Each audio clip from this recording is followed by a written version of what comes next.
할렐루야. 우리 하나님의 변함없는 사랑 안에 거하시는 성도님들 되시기를 예수님의 이름으로 축원합니다. 사순절 기간 보내고 계시는데 마침 요한복음을 묵상하는 이 내용들이 예수님께서 십자가 지시기 얼마 남지 않은 시간 속에서 그 다락방에서 이루어진 대화들입니다. 목요일 저녁 성만찬을 나누던 그때로 이 말씀의 시기를 보시면 되겠습니다. 요한복음을 저술한 사도 요한은 요한복음 13장에서부터 약 17장까지 예수님께서 그 다락방 안에서 제자들과 어떤 대화를 나누셨는지 다른 어떤 복음서보다도 더 자세하게 기록을 해놓았습니다. 그래서 예수님께서 이제 십자가를 지시기 얼마 두지 않고 어떤 대화를 제자들과 나누셨고 어떤 생각을 제자들 가운데 가지고서 그 자리에 계셨는지 우리가 알 수가 있습니다. 오늘 말씀에 보면 21절의 말씀에 예수께서 이 말씀을 하시고 심령이 괴로워 증언하여 이르시되 내가 진실로 진실로 너희에게 이르노니 너희 중에 하나가 나를 살리라 이렇게 말씀하십니다. 예수님께서 심령에 굉장히 무슨 괴로움이 있으시다고 지금 말씀하시는 거죠. 왜 괴로워하실까요? 이 구절을 통해서만 우리가 볼 수 있는 것은 곧 제자 중 한 사람인 누군가가 자기를 팔 것이기 때문에 제자 중에서 어떻게 나를 팔 수 있을까? 이 제자의 자기를 파는 이 사건을 생각하시면서 예수님께서 괴로워하셨다. 이렇게 생각하는 것이 아마 쉽고 상식적일 것입니다. 그런데 오늘 말씀 전체를 살펴보면 단순하게 예수님께서 그것 하나만으로 괴로워하신 것은 아니다 하는 것을 찾을 수가 있습니다. 그럼 예수님께서 왜 그토록 괴로워하시고 고통스러워하셨을까요? 오늘 가룟 유다의 이야기들을 보게 되는데 보통 흉악한 범죄를 저지른 사람들이 왜 그 순간에 그런 죄를 지었습니까? 하고 물어보면 이런 이야기들을 좀 하는 것을 들을 수 있습니다. 순간적인 자기의 감정에 사로잡혀서 자기도 모르게 그만 그런 일을 저질렀습니다. 이런 이야기를 하시는 분들이 있습니다. 과연 순간적인 판단착오로 그런 일을 한 것이었을까요? 자기가 사로잡혔다고 하는 그 순간적인 감정, 그것이 그 전에는 한 번도 있지 않았었는데 그 순간에 어떻게 자기에게 그 현상이 나타나서 자기를 사로잡아 그런 범죄를 저지르게 된 것이었을까요? 사람이 동물과 다른 점이 있다면 이성이 있는 것이라고 합니다. 사람에게는 이성이 있죠. 그런데 문제는 이 이성을 어디까지 믿을 수 있냐 하는 것입니다. 이성을 가진 사람에게서 더 추악한 일들이 일어나는 것을 봅니다. 동물들에게서도 나타나지 않는 그런 일들이 말이죠.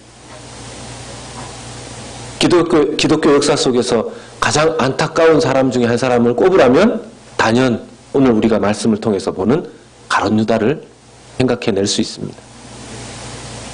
왜냐하면 예수님을 팔아버린 제자 바로 그 사람이 가룟 유다였기 때문이죠. 그리고 스승인 예수님을 팔았을 뿐만 아니라 나중에는 자기의 스승을 팔았다라는 그 죄책감으로 자기 스스로 목숨을 끊는 그런 비참한 최후까지 맞이하게 되는 사람입니다. 예수님의 제자였음에도 불구하고 말이죠. 왜 그랬을까요? 왜 은 30냥에 자기의 3년 동안이나 모셨던 스승을 팔았을까요? 여러분, 은 30냥은 정확하게 노예 한 사람의 몸값이었습니다. 예수님을 노예 팔아버리는 그 몸값을 받고 팔아버린 가룟 유다. 왜 그랬을까요? 성경을 보면 가룟 유다는 순간적인 욕심과 마음에 사로잡혀서 마치 오늘 성경에서 보면 갑자기 사탄에게 사로잡혀서 그런 일을 한 것은 아니라는 것을 알 수 있습니다. 요한복음 6장 70절의 말씀에 보면 예수께서 대답하시되 너희 12를 택하지 아니하였느냐. 그러나 너희 중에 한 사람은 마귀니라 이렇게 말씀하셨습니다. 이 말은 가룟 유다가 마귀라는 뜻이 아니고요. 가룟 유다가 자꾸 이미 예수님 제자로 부르심 받을 그때에서부터 자꾸 마귀의 말에, 마귀의 유혹에 이끌림을 받는 그런 상황 속에 있었다라는 것입니다. 예수님을 위대한 스승님으로 따르고자 하는 마음도 있었지만 그의 마음 가운데 예수님의 말씀, 예수님의 인격을 보면 너무 훌륭하고 그분의 삶을, 그분의 말씀 따라 살고 싶은데 갑자기 순간적으로 자기가 돈에 대해서, 물질에 대해서 떠오르기 시작하면 걷잡을 수 없이 그 마음 쪽으로 휩쓸려 가버리더라는 것입니다.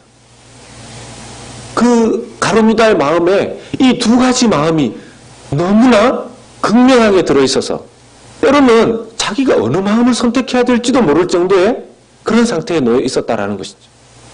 성경은 이런 두 마음, 세 마음 가진 사람에 대해서 이렇게 이야기합니다.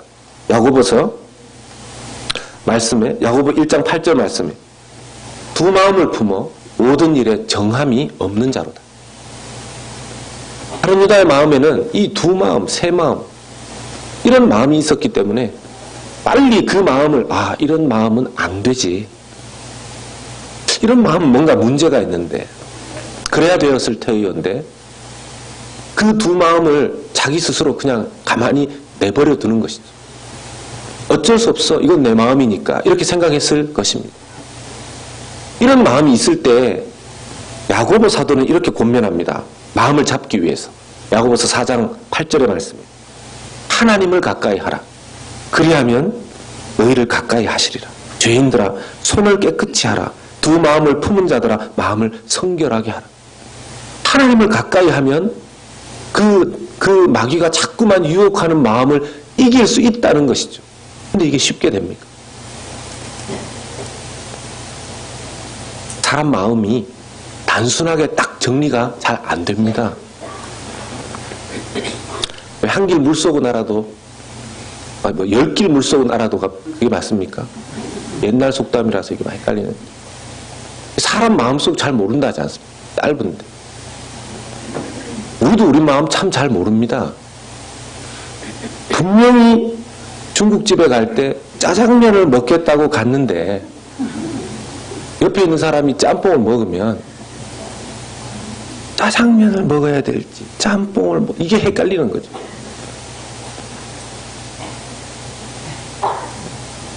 그 문제를 해결하기 위해서 나온 메뉴가 뭡니까? 짬짜면이라고. 드셔보셨습니까? 늘 짜장면이냐 짬뽕이냐 이걸 고민하시는 분들을 위해서 짬짜면이라는 메뉴가 만들어졌는데요. 이게 그 짬짜면이 만들어진 지 그렇게 오래되지 않았습니다. 제 기억에. 저도 늘 주일학교 행사 마치고 가면 짜장면을 짬뽕을 이게 늘 헷갈리죠. 사람 마음이 그렇게 쉽지가 않습니다. 메뉴 하나 고르는데도 이거는 그냥 단순히 먹는 거에 해당되지만 가룟 유다의 죄는 이건 스승 팔아먹은 죄인데 어떻게 거기에 이걸 비유할 수가 있겠습니까? 아무리 그래도 스승을 팔아먹지는 않는데요.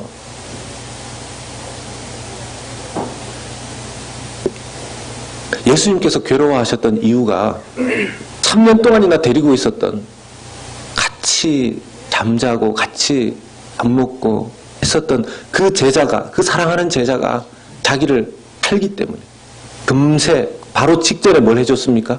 발 씻어주고 사랑을 표현해주고 너희들 힘으로는 이렇게 살 수 없다 말씀하시면서 너희들이 결국은 나를 영접해야 된다. 이렇게 충실하게 충분히 말씀해 주셨음에도 불구하고 마음을 돌이키지 않고 스승을 파는 가룟 유다 때문에 속이 상하셔서 그래서 괴로워하셨던 걸까요? 다른 시각에서 보면 어떤 분들은 예수님이 좀 가룟 유다를 자극한 거 아닙니까? 이렇게 말씀하시는 분들도 있습니다. 말씀해 보면 가룟 유다에게 예수님께서 나중에 이 떡 한 조각을 찍어서 가룟 유다에게 이렇게 주십니다. 내 떡을 가룟 유다에게 이렇게 내가 떡을 한 조각 주는 그 사람이 바로 나를 팔 사람이다. 이렇게 이야기를 하셔놓고 이걸 가룟 유다에게 주셨으니 가룟 유다가 마음이 상해서 그냥 욱하는 마음에 화가 나가지고 그래서 에라 그냥 예수님 나를 저렇게 몰다니 나는 그런 마음도 없는데 이렇게 해서 가서 예수님 팔아버린 거 아닌가. 그렇게 볼 수 없습니다. 왜냐? 가룟 유다의 마음에 여기 나오는 말씀처럼 27절 말씀에 조각을 받은 후 곧 사탄이 그 속에 들어간지라. 이에 예수께서 유다에게 이르시되 내가 하는 일을 속히 하라. 이 말씀을 보면 마치 가룟 유다는 가만히 있는데 사탄이 픽 하고 들어가가지고 거기에서 가룟 유다의 마음을 사로잡은 것처럼 볼 수 있지만 그게 아니고요. 아, 예수님이 이미 내 마음을 꿰뚫어 보고 있구나. 나는 이걸 작정을 했는데 예수님께서 다 알고 계시는구나. 더 이상 시간 끌지 말고 가서 내가 할 일 해야 되겠다. 이렇게 정한 것이죠. 마귀에게 자기의 마음을 완전히 이제는 정해버린 것입니다. 이미 결심이 서 있었기도 했었고요.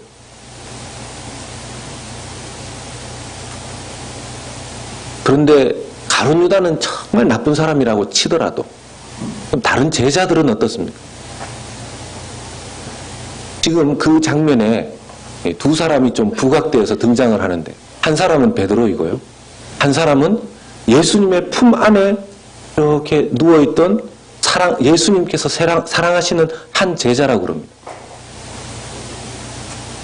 23절 말씀에 예수의 제자 중 하나 곧 그가 사랑하시는 자가 예수의 품에 의지하여 누웠는지라 그랬습니다. 예수님의 품에 의지해서 이렇게 누워있는 여러분 그때 당시에 예수님과 제자들의 관계가 얼마나 친밀했는지 그리고 제자 중에서 특별히 사랑받는 한 제자는 예수님의 가슴에 예수님의 품에 이렇게 기대어서 있었다라는 것이죠. 이런 광경을 우리는 잘 보기는 쉽지는 않은데요. 어린애들은 보통 뛰어와가지고 어머니나 아버지에게 이렇게 안기고 그 가슴에 이렇게 들어가고 하는데 어른들 중에서도 커도 그 관계가 친밀하면 그렇게 하는 경우가 있죠. 지금 제자 중에 한 사람이 그렇게 하는데 성경 신학자들은 대부분 이 예수님의 사랑하는 가슴에 안긴 제자를 이 성경을 기록한 사도 요한으로 봅니다. 제일 막내였었고요. 사도 요한이라는 제자가 예수님의 가슴에 품에 이렇게 안겨있는 거예요. 지금 곧바로 그 전에 예수님께서 제자 중에 너희 중에 한 명이 나를 팔리라 이 얘기를 하셨단 말입니다. 그럼 예수님의 품 안에 안겨 있었던 제자는 예수님이 무슨 말씀을 하시는지 신경도 안 씁니다. 그런데 베드로가 이 이야기를 듣고 베드로가 원래 호기심이 많고 궁금증을 못 참는 사람이거든. 근데 자기가 직접 묻자니 좀 걸렸어요. 그래서 말씀해 보니까 24절에 시몬 베드로가 머릿짓을 하여 말하되 말씀하신 자가 누구인지 말하라 하니 시몬 베드로가 좀 떨어져서 사도 요한에게 머릿짓을 하면서 야, 물어봐. 예수님한테 누구래? 자기가 직접 물어보긴 좀 뭐하니까 이 예수님 가슴에 안겨있는 그 제자한테 네가 물어봐. 그러니까 25절에 그가 예수의 가슴에 그대로 의지하여 말하되 주여 누구니이까. 예수님 가슴에 안겨 있었던 이 요한 제자가 베드로 제일 큰 형님이 그래도 얘기했지 않습니까? 야, 네가 물어봐. 가슴에서 예수님께 묻습니다. 예수님 누가 팔아요? 누구예요? 그랬을 때 예수님께서 하신 얘기가 내가 떡 한 조각을 적셔다 주는 자가 그니라 하면서 가룟 유다에게 그것을 주었습니다. 여러분, 이 제자들의 모습은 가룟 유다가 예수님을 팔지는 않았으니까 베드로나 이 요한은 잘한 겁니까? 제가 예수님 같았으면 지금 내가 너희들 중에서 나를 팔리라. 내가 팔려갈 것이다. 이 얘기를 하면 누워있던 제자도 벌떡 일어나가지고 누가 예수님을 판단 말입니까? 우리 중에서 누가 지금 이렇게 난리를 쳐도 될까 말까 한 판에 누워있던 그 품에 또 누워가지고 베드로는 또 머리짓하면서 야 누군지 물어봐. 그걸 또 예수님한테 이렇게 올려다보면서 예수님 누가 판대요? 제자들의 가룟 유다를 제외한 제자들의 관심은 어디 있는 거죠? 누가 예수님 파냐는 거예요. 누가. 예수님이 팔리는 것에 초점이 있는 것이 아니라 누가 예수님을 파냐는 거죠.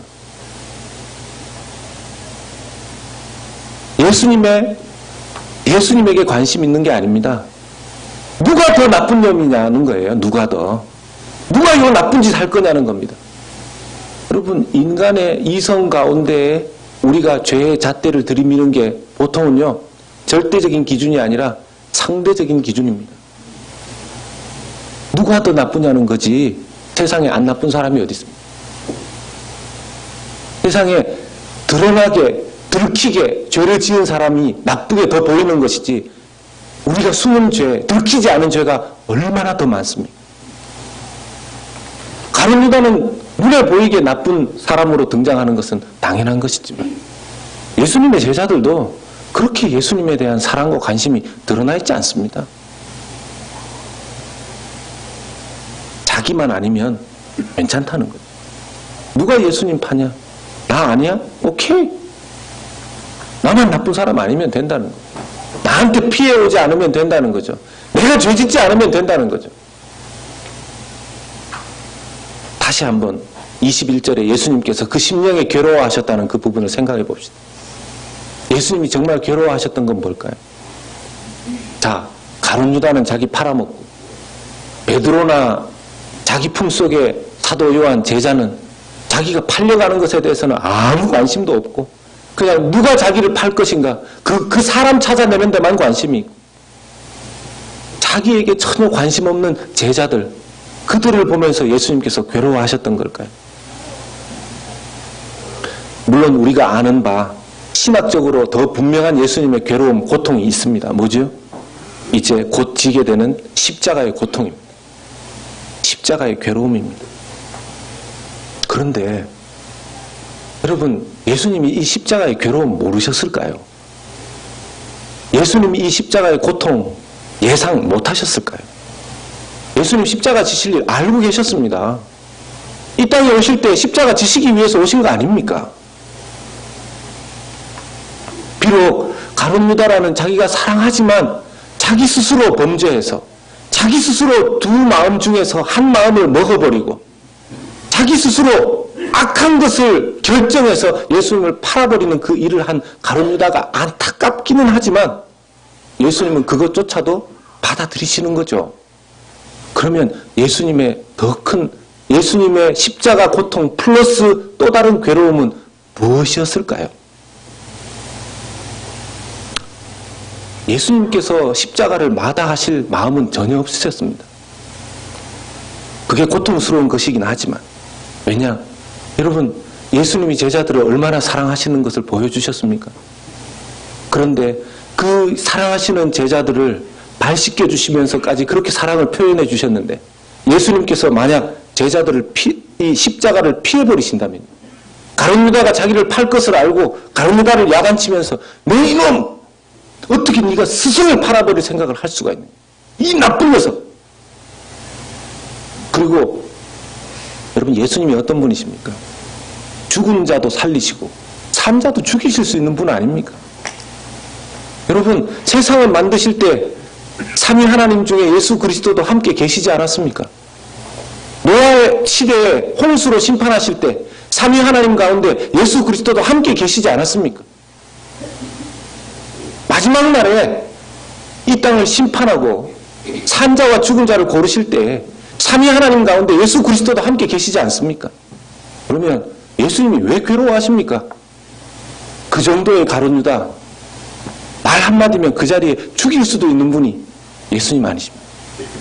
그런데 그렇게 하시지 않으시죠. 왜요?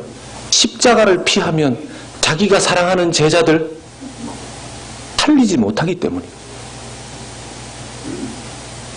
십자가를 본인이 받아들여야지만 자기의 그 사랑하는 제자들 살릴 수 있고 천국 보낼 수 있고 자기의 예수님의 제자들 이후에 수많은 구원받아야 될 하나님의 백성들, 하나님의 아들과 딸들 살릴 수 있기 때문에 예수님은 그 고통스러운 십자가를 받아들이시는 거예요. 그런데 여기에 한 가지가 더 포함되어 있다는 것을 생각해 봐야 합니다.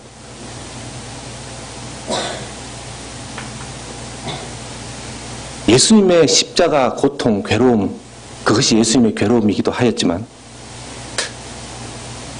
또 제자들의 무관심, 제자들이 자기를 팔고 이것에 대해서 예수님이 그렇게 실망하셨을까요?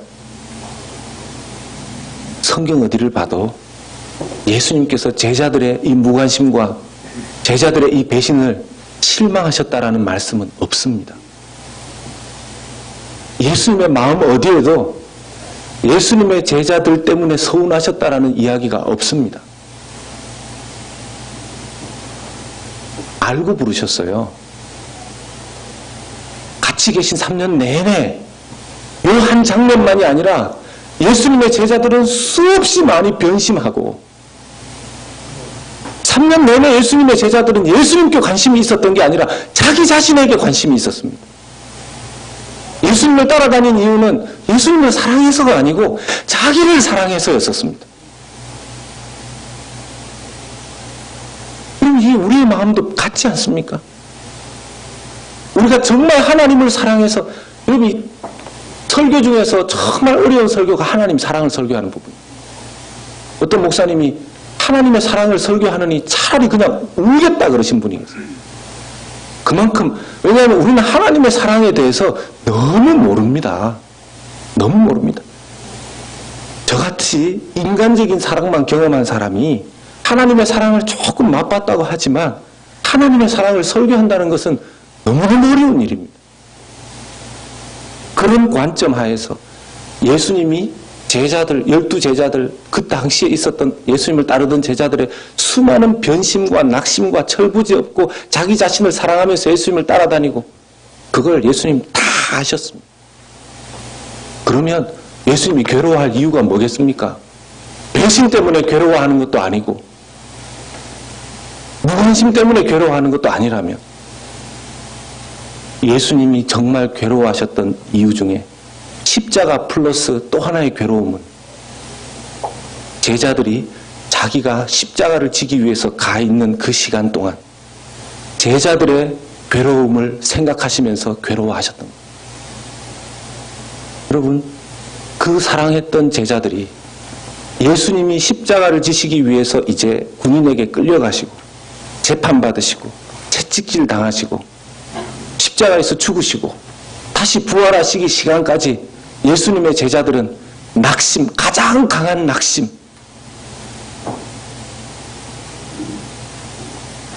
자기 스스로 3년 동안 예수님을 따라다녔던 그 모습이 완전히 망가지는 것을 보면서 예수님을 저주하기도 하고 자기 고향으로 돌아가기도 하고 자기들은 이제 회복될 수 없다라는 생각에 그 지경에까지 이르게 됩니다.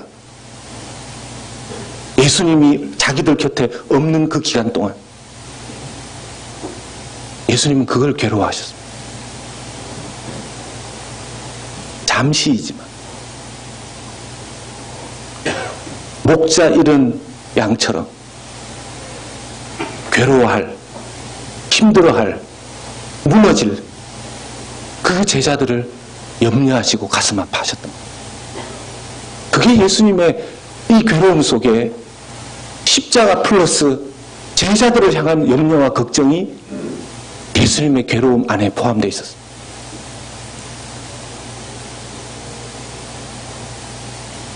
예수님은 어떻게 해서든지 제자들과 함께 하기를 원하셨습니다. 그리고 영원히 함께 하고 싶어서 사실은 십자가를 지시는 거였습니다.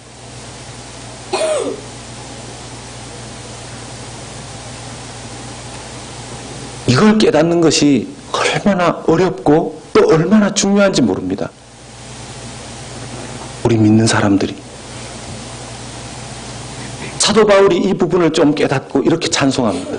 로마서 8장 38절에 보면 내가 확신하노니 사망이나 생명이나 천사들이나 권세자들이나 현재일이나 장래일이나 능력이나 39절에 높음이나 깊음이나 다른 어떤 피조물이라도 우리를 우리 주 그리스도 예수 안에 있는 하나님의 사랑에서 끊을 수 없으리라. 여러분, 우리는요, 하나님이 우리와 함께 하신다는 것에 대해서 인간적인 머리의 이해와 사랑으로 신앙생활을 합니다. 그래서 하나님이 나와 함께 하신다는 것을 믿지만, 내가 예수님을 영접했으니 하나님 나와 영원히 함께 하신다는 사실을 머리로는 믿지만, 내가 범죄하였을 때, 내가 하나님을 기쁘시게 하는 일과 행동과 말을 하지 않았을 때, 내가 죄를 저질렀다고 생각할 때, 그때 하나님이 나와 함께 하시지 않을 거라고 생각합니다.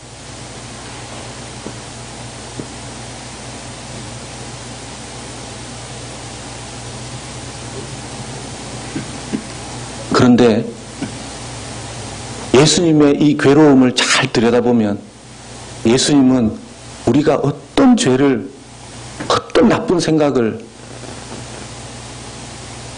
어떤 하나님 앞에서의 불신적인 마음과 일을 했다 하더라도 우리와 항상 함께 한다는 사실, 정말 함께 하시기를 원하신다는 그 사실을 우리가 받아들이고 믿음으로 붙잡아 신앙생활을 해야 될 줄로 믿습니다.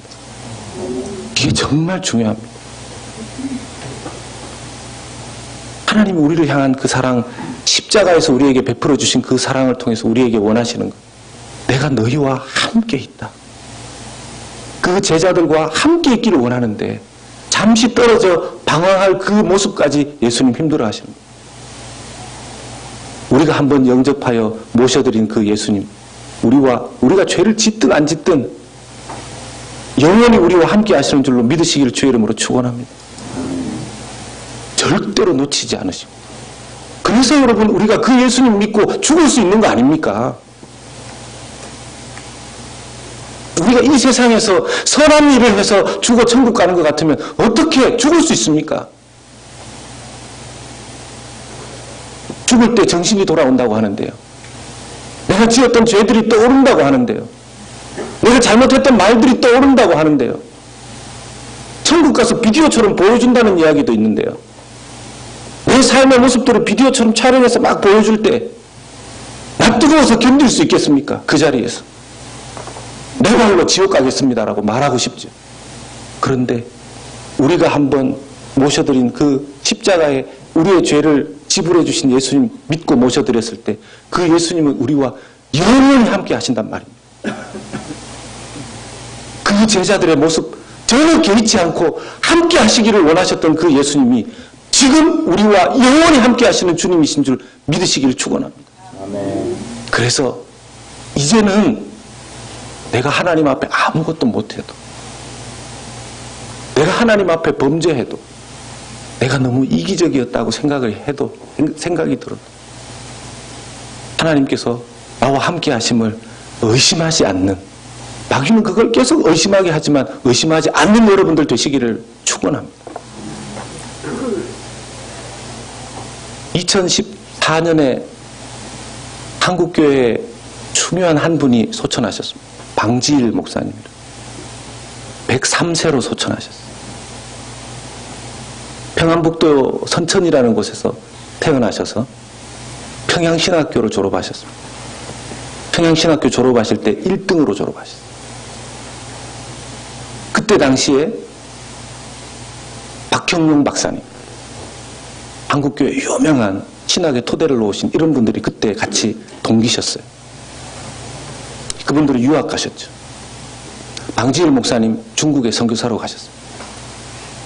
21년 동안 중국 선교를 하셨는데 그 선교하는 기간 안에 공산당이 기독교 말살 정책을 폈었습니다. 그래서 기독교인들이 예수님 못 믿게 했고 외국에서 들어온 선교사들은 다 쫓아냈습니다. 만약에 남아있으면 감옥에 넣고 죽였습니다. 선교사님들 다 피했죠. 뭐 어쩔 수 없이 피한 분들이 많죠. 교인들도 가라고 하고. 방지일 목사님 남으셨습니다. 양들 놔두고 갈 수 없다. 그래서 감옥에 들어가셨죠. 기다리면 조금 있으면 처형되는 거죠. 그때 방지일 목사님을 아는 그 교인들 뿐만 아니라 그 주변에 있었던 중국인들이 모여서 공안에게 가서 이 사람은 정말 중국 사람을 사랑했던 사람입니다. 이 선교사는 정말 중국인들을 사랑했던 선교사입니다. 그래서 이 사람 빠져나가지 않고 여기에 머물러다가 잡힌 겁니다. 이 사람 풀어주십시오. 이 사람 살려주십시오. 자기들도 예수 믿는 것이 드러나면 곤란한 그 사람들이 중국 공안과 당국에 와서 방지일 목사님 풀어달라고 이야기한 거죠. 방지일 목사님이 또 다른 선교사님이 많은 설교와 복음을 전하지 않았겠습니까? 그런데 정말 하나님의 사랑은 어디에서 경험한 겁니까? 방지일 목사님 끝까지 함께 하는 그 모습 통해서. 이분이 그래서 풀려났어요. 그리고는 계속 사역을 하셨습니다. 103세에 돌아가셨는데 제가 90 몇 세쯤에 그분의 설교를 들었는데 정말 하나님을 사랑하시는 분이죠. 이런 분이 진짜 목사죠. 이런 분이 진짜 목사죠.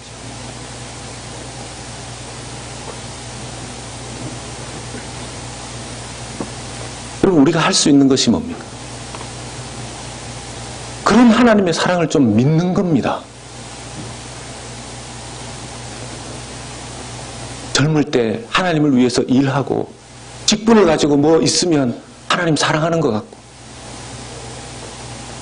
때로는 섬길 수 없고 일할 수 없고, 또 때로는 자기의 연약함과 죄성 때문에 쓰러지고, 그럴 때는 하나님 별로 나를 안 사랑하겠지. 그렇게 생각하지 않는 것, 어떤 상황이라도 말할 수 없는 그 사랑으로 나를 사랑하신다는 것. 그래서 하나님이 항상 우리와 함께 하시는 것뿐만 아니라 뭡니까? 나도 항상 하나님과 함께 한다. 나도 항상 하나님과 함께 하겠습니다. 이것을 하나님께서 원하시는 줄로 믿습니다.